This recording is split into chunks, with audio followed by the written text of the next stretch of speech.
Hadirin yang dimuliakan Allah SWT, perkara yang paling penting dalam kehidupan kita dan kehidupan seluruh manusia, siapa saja, orang kaya, orang miskin, orang sehat, orang sakit, rakyat, raja-raja, orang zaman dulu, orang zaman sekarang, yang paling penting dalam kehidupan manusia ini adalah meluruskan iman. Karena bila orang itu imannya lurus, maka kehidupan dunia ini akan diberkati oleh Allah. Datang kebaikan-kebaikan yang kita tidak sangka-sangka. Allah akan memberikan kemuliaan. Allah telah memberikan contoh kepada kita. Orang-orang yang imannya sempurna, para nabi, para rasul. Mereka ini hidupnya di mana saja, keadaannya bagaimanapun saja, tetap saja mulia. Zaman pemerintahan Fir'aun, orang iman Nabi Musa alaihissalam, ya mulia. Mulianya dengan sebab imannya, bukan sebab hartanya, bukan sebab jabatannya, sebab imannya. Begitu juga para wali-wali Allah. Kebanyakan mereka tidak punya apa-apa. Wali Songo punya apa? Karena imannya yang sempurna. Allah muliakan mereka, sehingga raja-raja jadi pengikutnya. Dengan iman ini Allah SWT akan jadikan kita kasih sayang satu sama yang lain. Kasih sayang bukan karena harta, kasih sayang itu sumbernya iman.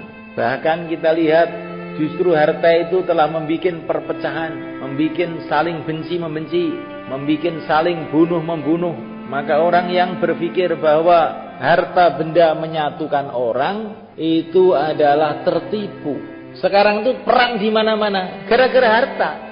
Supaya keluarga saya ini tentram, perlu duitnya ditambah? Tidak, perlu imannya diperbaiki. Kalau iman itu baik, Allah satukan hati. Orang-orang Madinah itu ada dua golongan besar. Perang ini berpuluh-puluh tahun bunuh-membunuh sebelum Islam. Tapi setelah Islam datang, iman masuk dalam hati mereka, maka rukun. Seolah-olah ayahnya satu, ibunya satu. Bahkan mereka itu tidak bisa makan kalau temannya tidak makan. Bahkan mereka itu suka kelaparan asalkan saudara-saudaranya makan. Orang Madinah mereka. Alangkah indahnya kehidupan mereka itu. Kehidupan kasih sayang satu sama yang lain. Tapi kalau tidak ada iman, ayah tidak bisa menyayangi anaknya. Anak tidak bisa menyayangi ayahnya lagi. Itu di negeri yang tidak ada iman. Itu kalau orang tua itu sudah tua, tidak produktif lagi, nggak bisa kerja. Maka oleh anaknya bukan dirawat, dikirim ke pantai jompo, suruh ngurus orang. Satu jamaah dari Pakistan dikirim ke Jepang. Tiba-tiba itu ada arak-arakan, kayak ada temanten sama walimah gitu. Maka jamaah itu tengok, ada apa ini? Ternyata itu ada wanita tua didudukkan di atas kursi roda, didorong sama anak-anaknya, dikasih pakaian hiasan-hiasan, kayak mau dijadikan nganten, padahal sudah tua. Maka orang Pakistan ini tanya, ini siapa ini? Ini ibu kami. Mau kamu apakan ini? Kamu bawa kemana? Mau kita bawa ke puncak gunung sana, kita jatuhkan dari sana. Loh kenapa? Karena dia sudah bosan hidup. Siapa yang jungkelkan anaknya? Anak masih bisa menghormati orang tua itu gara-gara adanya iman. Dengan iman ini Allah SWT akan menjadikan untuk kita kehidupan yang baik. Bukan kehidupan yang mewah, kehidupan yang baik. Sekarang orang itu pikirnya ingin kehidupan yang mewah. Sebetulnya itu keliru. Yang bagus itu kehidupan yang baik, bukan yang mewah. Mewah kalau tidak baik, seperti pesawat terbang tapi bobrok. Malah bahaya ini semua kan. Ceblok-blok, udah hancur. Lebih baik sepeda ontel tapi baik daripada pesawat terbang tapi rusak. Betul nggak mereka? Lebih baik kuli tapi baik daripada presiden tapi rusak. Pilih mana kamu? Oh, kalau presiden rusak malah bikin kezaliman di mana-mana. Nah, orang itu sekarang yang dipikirnya mau mewah. Tidak. Paling penting itu baik, bukan mewah. Kehidupan orang-orang kafir sekarang itu mewah, tapi tidak baik. Kehidupan yang kelihatannya saja enak, tapi sebetulnya tidak enak. Punya sepatu bagus, harganya 10 juta sepatunya itu. Tapi kakinya bosok. Bisa menikmati atau tidak mereka? Nggak akan bisa menikmati. Begitu juga orang rumahnya bagus, mobilnya bagus, pesawatnya bagus, teknologinya bagus, hatinya tidak ada iman, dia tidak akan bisa menikmati kehidupannya. Resah terus, bingung terus, tambah hari tambah bingung. Bagaimana tidak bingung? Tambah tua, tambah dekat waktunya dia meninggalkan rumahnya, meninggalkan teknologinya, meninggalkan pabriknya. Maka orang-orang ahli dunia tambah tua, tambah susah. Tapi kalau orang ahlul iman, tambah tua, tambah senyum, wajahnya tambah cerah. Sebentar lagi saya akan ke akhirat. Sebentar lagi saya akan jumpa Rasulullah. Sebentar lagi saya akan sowan kepada Allah.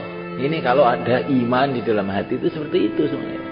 Basyiril mu'minina bi anna lahum minallahi fadlan kabira. Berikanlah kabar gembira untuk orang-orang iman. Tuhan mereka menyiapkan untuk mereka di akhirat fadlan kabira, anugerah yang besar. Kalau Allah sudah mengatakan besar, sudah nggak bisa diukur oleh otak manusia. Bumi yang begitu besar, langit yang begitu luas, planet-planet yang begitu banyak. Ini Allah katakan, qul mata'ud dunya qalil, dikit. Itu tidak bisa didapatkan dengan duit, tidak bisa didapatkan dengan jabatan, tidak bisa didapatkan dengan apapun selain iman. Maka iman itu penting. Kalau orang sudah mendapatkan iman yang lurus, berarti telah mendapatkan segala-galanya.